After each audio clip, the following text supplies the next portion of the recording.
As you know, Metabolic Mentor, we love to hear incredible stories of transformation, whether it's in business, in life, in entrepreneurship. And this man has exceeded in all those areas. Chris, it's a pleasure to have you. Thank you so much. Yeah, no, happy to be at the event in general. I appreciate Yeah, it. some of you won't know, may or may not know this, but if you just see Chris online, and first, sitting next to him, I feel like I need to do push-ups because he looks how I tried to look when I was competing. Wait till you get Phil in here. Huh? Wait, that's how I feel beside Phil, even though he's retired. I know, his biceps. Huge. Just incredible, Yeah. right? I love it, man. But Chris, if you didn't know him, I've met a lot. I've had the opportunity, and I'm going to say this first. This is super important to me, and men of character. I've met a lot of great champions. I've met so many individuals.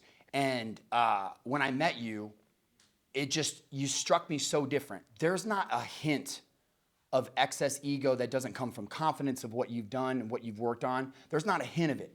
And I don't know if it's because you're Canadian, because I've never met a Canadian I didn't like. So I don't know if they're just growing you out there. But you are exactly as advertised. And I don't meet people that are as advertised that can somehow still grow to be so successful, but then stay true to form. It's like you are an anomaly, not because of just the bodybuilding.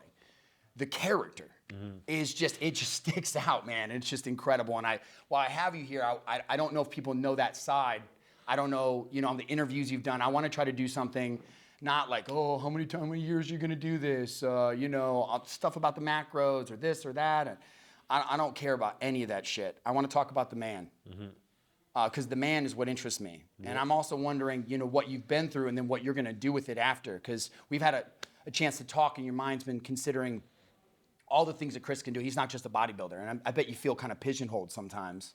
Because they're like, oh, how long are you going to do this for? Well, I can do a lot of things, right? Yep. I'm actually a successful businessman with Raw. Is Raw your only business?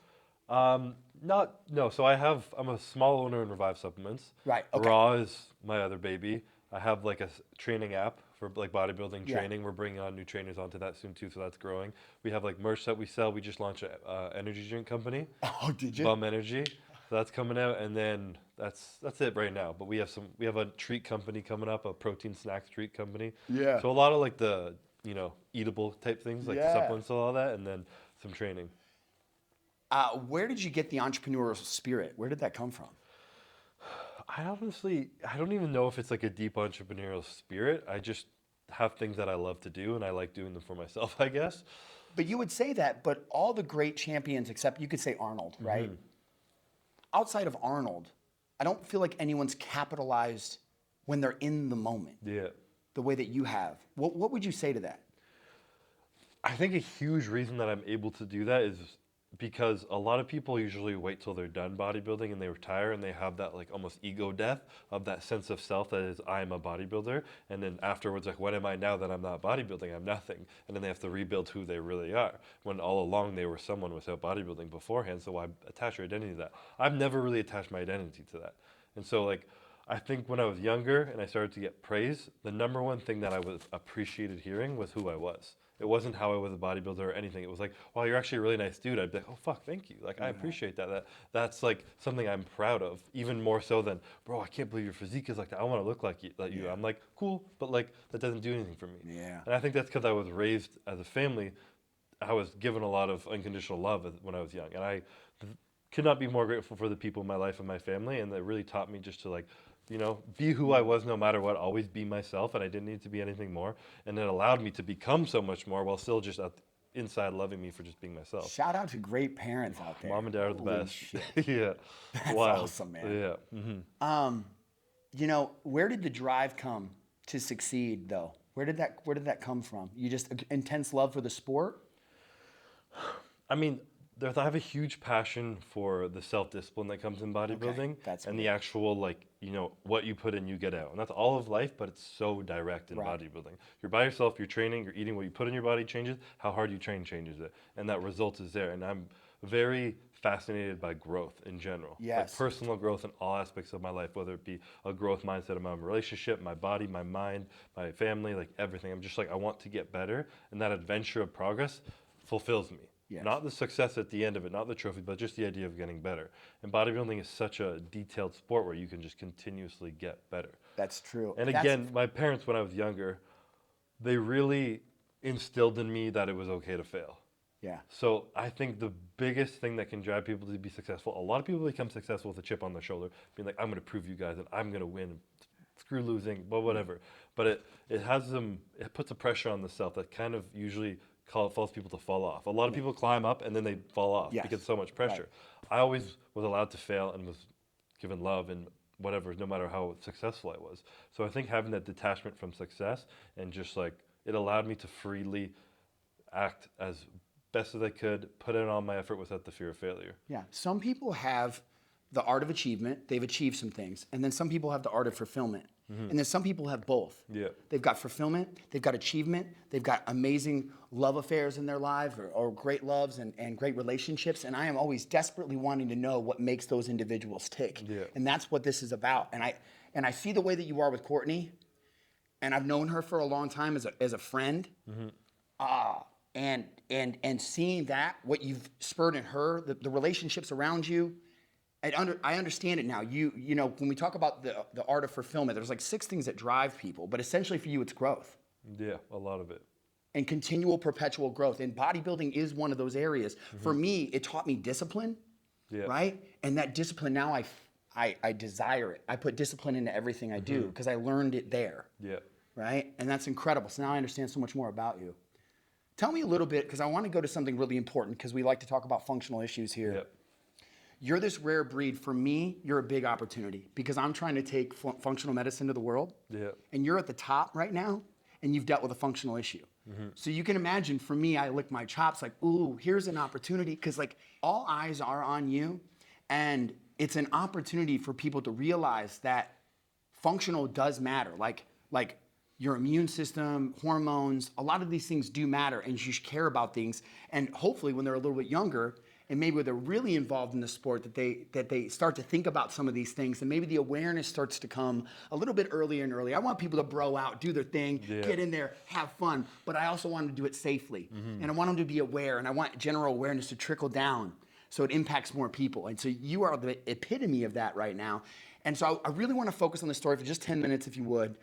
Telling me about, as you were going in, you got your second championship, and then you started not feeling well, right? Can you take us there and then walk us through a little bit? Would you mind doing that? Yeah, so my second time going to the Olympia, that's when, I'll run through it quicker than I did up there. But second time getting into the Olympia, I started to get this edema, inflammation in my legs. It was at number 2. That was during number 2.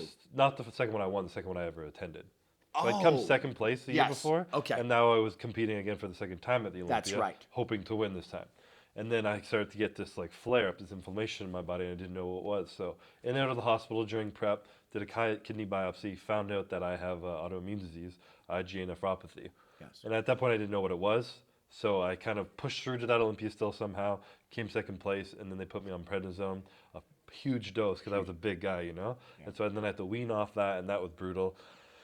People don't realize the prednisone, it can be very habit forming. It crashes your adrenals. You feel like death until your body reproduces its own hormones again. I'm very like calm-minded normally, and that thing was like driving me to be almost like aggressive sometimes. Like things would just piss me off. Like picture would be crooked, and I'd be mad at it. I was like, what's wrong with me? Like it messes with you mentally. It does. People don't realize that. Wild, I'm really glad you brought awareness to that. You're a really calm guy. And if you were aggressive, that would be a problem for people. We don't need that. No, definitely not. And I didn't feel good. I didn't feel like myself. But yeah, so after that, didn't really take control of my health yet because I was young and I was afraid. So I just like, fuck it. Pretend that didn't happen. Push it down. Of course. And then next year I come to the Olympia again, and I was healthy for a year, but then as soon as I get close to the Olympia, there's a lot of physical stress on it, but also a lot of mental stress. And autoimmune is it's stress. It's so much about it. When you start to really understand how powerful the body can heal without any stress in it, it's insane. Like I just learned the other day that when you get an organ transplant, they actually inject your body with cortisol so that your body doesn't reject the transplant. That's so right. It shut down your immune system. So that's proof. If you're stressing about shit all the time, you're literally preventing your body from healing. That's right. And then nothing's going on. So emotional, chemical, and physical. Exactly. And when you're at the Olympia, you got all 3. All of it. Yeah. Literally. Yeah. All 3. Yeah, absolutely. And so all this stress going on in my body started to bring it back up, and I was like, fuck, like got through that Olympia, and that was my first win. I won that Olympia, but as I was saying, I didn't enjoy it. I had suppressed all that emotion, all that fear. I wasn't taking control of what bit of my health I could, and I was just like, it seems bad, so push it under the rug and try and get through it. And that wasn't working for me. So I won that Olympia, didn't even enjoy it, and then I really had to come to terms with myself of what I was going to choose to do. I had to change my mindset around suppressing it and being to bring it up and feel it. Accept the fact that I don't know what's going to happen in the future, but what can I do now? What is in my control? And that's where functional medicine starts to come in. Yes. And I just started to dive in. And sadly, I never found any good doctors. I was in Canada. No, Very difficult. We talk about that all the time. Yeah. One of our largest businesses is serving Canada, Yeah. and we're trying to get more. We're like sending in the labs and the products like it's like an underground railroad, I know. trying to help the people of Canada, because otherwise they're waiting in these lines to get into a functional where they exist, or you know, naturopath, and it's months and months and months. Yeah, my mom was going through some health stuff, and like my parents, I just want them to be healthy as possible, and I'm like trying to help them, and there's no resources up there. Yeah. So they come down here, and I try and get them as much as possible, but they're here for a weekend or a week. It's not enough, you know? Yeah. So it sucks. But anyways, after that year, I decided I have to take control of what I can in my health, and I started diving into the functional medicine side of things, and also just the acceptance of what was going on inside of me, and the beliefs that I could take some stuff into my control and get better, and the acceptance that if I didn't compete at the Olympia, I'd be okay. Because as I said, I don't attach my identity to that, so I could be okay with or without it. And I think I truly believe the reason I haven't gotten sick again is because of that mental stress out of my body. If I can have that lower stress in my body, then my body can heal itself, rather than living in that state of stress causing the autoimmune flare-up. I talk to champions all the time, and you can see it even way more in women a lot of times too. That the title or the identity becomes them. The fear and worry that comes from that, on top of all the other stress, those are the ones you see get sick, and then they have to learn the life lessons. So it's like that emotional part of it is like so huge, and it's hard to put your finger on and materialize, so no one talks about it. Yeah. You're nailing it on the head. If anyone's listening to this, he just gave you the biggest gift of all time. Do not tie your identity to any one thing. You know, and I hope people really get that, because it's a lot of the other athletes that you've seen that aren't here anymore, or don't have a long time in the sport or whatever. Usually it's because they got so obsessed that they physically, mentally drove themselves to a limit that they shouldn't have went to, because it was all they were. Well, on some level, if your ego and self-identity is so attached to something, to lose that is genuine death. So they're willing to push themselves to their health to the brink of death to retain that in themselves, which is absurd. It's crazy. But like, it makes sense, and it's hard. It's hard. It's a constant battle for me, and if it weren't for the people around me, I don't think I'd be able to do it. You know, Courtney is amazing. She's been through it, she won an Olympia and then had to detach from it. So I have a living example of someone who's able to come out on the other side grateful for it and not miserable, which is very impressive. You know, my family, who always would like keep my head on right. If I ever like got an ego about me, they'd just slap me and disown me. So like, they just loved me for who I was, so I didn't need to change. And that just helped me so much. But there's so much outside noise. People who meet me, I'm not a human. It's just like, that's, even when when someone calls me C-Bum, they don't know who I am. You know, I'm not C-Bum, just Chris, you know, Christopher, realistically, that's my mother would say. But there's all those people, all these voices, all these comments, all these followers, all this shit constantly coming in, and all it is about Mr. Olympia, winning this, how many more? You're the best, you're the GOAT, are you the GOAT? This, that, you know, it's just all they talk about, and it's hard not to like let that get into your mind. Yeah, it's got to be like, you almost have to surrender it daily. Like you almost have to filter it, and then like have to filter it out, right? For sure, yeah. You can't keep it in, right? And so you got to this place where finally, okay, so you started using some of these functional tools. Yeah. You got through win 1. You go into win 2, right? You're going in for the second. And so you were able to start, you cleaned out just a few of the things. I don't want to go over too long, but what were some of the things that you did to kind of like tweak what you were doing to help your autoimmune condition? And then like, what was it like going in and getting that second win? Because you talked about it on stage, by the way. He braved the stage, man, and he killed it. Like, he doesn't like public speaking, and he got so, he let himself be seen up there. You know, he allowed himself to be vulnerable. And the courage was like so great. And, you know, it's funny for me because if I had to stand on stage next to him, I would, you know, on like the competitive stage, I would be so afraid I wouldn't go up. And so to hear him say, well, what you do you know, like that gives me fear. And then to go up there and do it anyway, man, that just motivates me. It fires me up. I love that kind of stuff. And you gave that gift to all those people. I hope they really get what you just did. And you were talking about that. So, and how that second win was totally different, right? Yeah. Yeah. So like the modality, like what I put Yes, into yes, my system. yeah. So the biggest thing I first changed, and because I didn't have a lot of help, but I knew like, what am I Yes. putting in my body, my food, how am I eating? Yeah. I had, as a bro bodybuilder before, it's just like, how many calories can I get in to get huge, you know? And we ate mainly clean food, but it was like the cheapest chicken breast I could find. Yes. If I wanted a burger because I missed some stuff, if I was getting a burrito from Chipotle, like whatever, just like getting in calories. And I was like, all right, I'm putting this shit in my body that's like not even really real food. Like I can enjoy it sometimes, but it shouldn't be a staple in my consistent diet.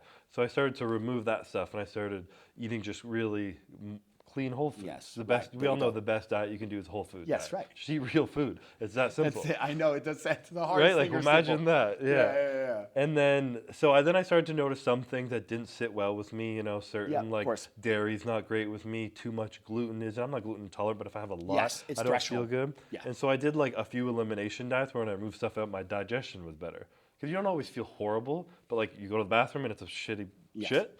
You know, Yes. maybe what'd you eat that put you there? Now that means you have some kind of inflammation in your gut. That's So it. you should try to remove that. Get your Yes. digestion as good as possible. Yes. So I did that for a while, and I tried an AIP diet. And Yes. those suck. No. So you can't eat anything. There's a No. list of what you can't eat, and it's pretty much anything. And it turns into any variation, like we learned from Dr. Papa the first day, can create like a microbiome shift and make you feel better. Yeah. So any diet that you shift like that, but then people live there and it turns into like orthorexia and it actually is poor for performance. Yeah, for it's sure. not a great diet Yeah. for performance. So you probably No. felt like shit after even maybe felt better at first. Yeah. And then felt like shit. Yeah, it's a tool where I think if I begin to have a flare-up of my Yes. autoimmune, I think I can apply that rather than medication. And Exactly. that it's a tool to have, but it's not something I need to live on. And so I tried that for a while, but then I just kind of went back to the whole foods, and that was super important to me. And then it was overall like, all right, what kind of can I put in me now to reduce inflammation? That's right. Because inflammation is huge for autoimmune. And so the first thing I thought of, and it was honestly super bro at the time because cold tubs weren't a thing back then. know. But I was like, all right, so if I have inflammation on my knee because I hurt myself in football, put ice on it. Why not my whole body? So I literally bought a deep freezer because I don't even think they made cold plungers at the time. No, they didn't. I bought a deep freezer, put a hose in, My boy plugged had it in with this MacGyver little rig of like, it's a thermometer on Amazon. I wish I knew what it's That's it. called now. Yeah. But you set a temperature and it will shut off the power when it hits that temperature. So it stayed where I needed to be. Filled it with like hydrogen peroxide so it didn't get filthy because there's no filtration. That's right. And I was just in that thing like every other day. And I mean, there's no direct evidence of that like working, but I felt better from it at least. Cold shock proteins, they're researching it right now. So sometimes it's so interesting that we don't need to be this advanced researcher, okay, or rocket scientist. We can use life as evidence for things and start pursuing in that direction. And then a lot of times later on, it gets proven right. For sure, yeah. And this is one of those Yeah, areas. the body's smart and you're smart. Like you know what Yes, your body exactly. needs sometimes. Like, Being in trust tune with yourself. that and trusting it, Yeah. you nailed it. Incredible. And then some supplements, of course, like I blast omegas. Yeah. Like it's like, all right, take 2 a day, I take 25. That's right. You know, You I just should, take too. as much as I can Yeah. because I was researching that helps with autoimmune a lot. Then there was a few stuff like blood pressure I was working on keeping down and monitoring more because it was the kidneys that were affected. So I need my blood pressure as low as possible, especially as a bodybuilder, you know? And then on top of that, it was now my training. It's like, all right, me training 7 times a week is too much stress on my body. I need to rest and recover. I need to take some time off and allow my body to actually recover. If I track my HRV and my sleep and everything, and I can tell when my stress is too high, and sleep is everything too while I get to that. So I started to remove training as much as I did. I lowered my volume, my frequency in a week, resting more. All the clients and all the people in the world. The man himself, okay, just said sometimes you have to reduce training. Thank you, Chris. Thank you. Yeah, I'd like to and- thank the Academy and that even- somebody's validated that. Thank you. Even more so to validate that even more, this wasn't what I did as a cortisol reset. This is what I did in prep to win Olympia. gotcha. Yeah. You know, so I actually removed a few days of training and I progressed more. My Yeah. body wasn't always fighting so hard to recover. You grow when you're resting. You That's know? right. So I allowed my body to do that. It helped obviously reduce too much stress in me. And now focusing on sleep too was huge. I knew from a young age I felt better when I slept. I need a lot of sleep. That's just personal to me. And I also get up a lot in the night and roll around. So if I'm in the bed for 10 hours, I only get 7 hours of sleep. Yeah. So I need to have my day set so I'm in bed for at least 10 hours. Yeah. Because 8 hours in bed means I'm not getting enough sleep. Producer Keone, right about right here, I want you to put win 1 and win 2. Because there's a big jump that happens there. Yeah. A big The jump. pictures? Yes. Yeah, yeah. So they're going to be about right here in the screen, and we're gonna show that because he's progressed. I've loved watching you because I know some about your story too. So like watching you this year, and just every year since, and knowing that you're applying these things, you're proving that you can do this. Yeah, for sure. And I hope people are paying attention to those details because that's the substance, right? Yeah. Like winning's great. It really is. I mean, that's what's keeping the relevance to that degree for that. You know, it's fine. Okay. But if they're paying attention to the other things, it's incredible to watch, brother. For sure, yeah. Man, thank you for sharing it. Very intimate. There was one last thing, actually. You had that second win, and you did it different. You talked about when you came out, how this one you process the feelings. Yeah. Can we close out with that? Can you talk about that a little bit, please? Yeah, for sure. So a huge thing that I learned, and you hear it a lot, but to experience it is one thing, was that when I was suppressing all my fear and I was numbing that, you can't selectively numb. So you actually numb everything you feel. So when I was suppressing my fear and anxiety around my health, I was numbing the excitement and joy I got from bodybuilding too, and I didn't feel anything of it. So it was like this tear of misunderstanding within myself. Well, why am I not enjoying this anymore? And I had to come to the realization because I was numbing everything and I wasn't able to enjoy it. And I was in that fear of the unknown of my health, and I was living in that too much. So when I was able to take control of all this stuff that I took control of, let go of what was out of my control, and get into my Olympia prep, and when fears came up, because they always will, you're never just going to beat this shit. It'll keep coming up, and it still does. I sat in it, and I accepted it, and I forgave myself. I didn't shame myself for feeling it. I was okay with it. Yeah. And then that allowed me to not to numb and to feel it, and then to feel the joy the next day. Yeah. And then that whole prep, I was like, fuck, I feel good. Like, I'm excited for the Olympia this year. I'm going to crush it. Like, let's go. And then I was able to get on stage, and I still remember, the last 3 Olympias, I stand on stage. You see me now, I've, changed, a characteristic trait of people on stage. I shake hands, I do jokes, I talk to them. I'll, whisper, nudge them, poke someone in the back. I have fun up there because I'm present. I'm in the moment. And so when I got off stage last year I cried because I didn't really feel anything and I didn't enjoy it. This year I got off and I was crying because I was feeling so much joy and pride and I was so present and it was taking so much in. I'm like, I can't believe I'm feeling all this right now. And it was an amazing moment, one of my favorite moments. I don't think the stage has ever seen a champion do the things you've done on stage in terms of having fun. I've seen it. Keeping, we're competing, but you know what? I'm confident enough that I don't need to. Yeah. I'm just going to enjoy this moment with you. We're having a moment together whether you want to or not. Yeah. We got to be up here together. Exactly. So we're either going to enjoy it or not. And you can see that play out. And it's such a huge characteristic that I hope people are paying attention to. Chris, it's an honor, man. Thank you for being here when you didn't have to. And thank you for doing the podcast. I appreciate you. Thank you. Thank you, everybody, for another Metabolic Mentor podcast. Please stay tuned. We'll see you again.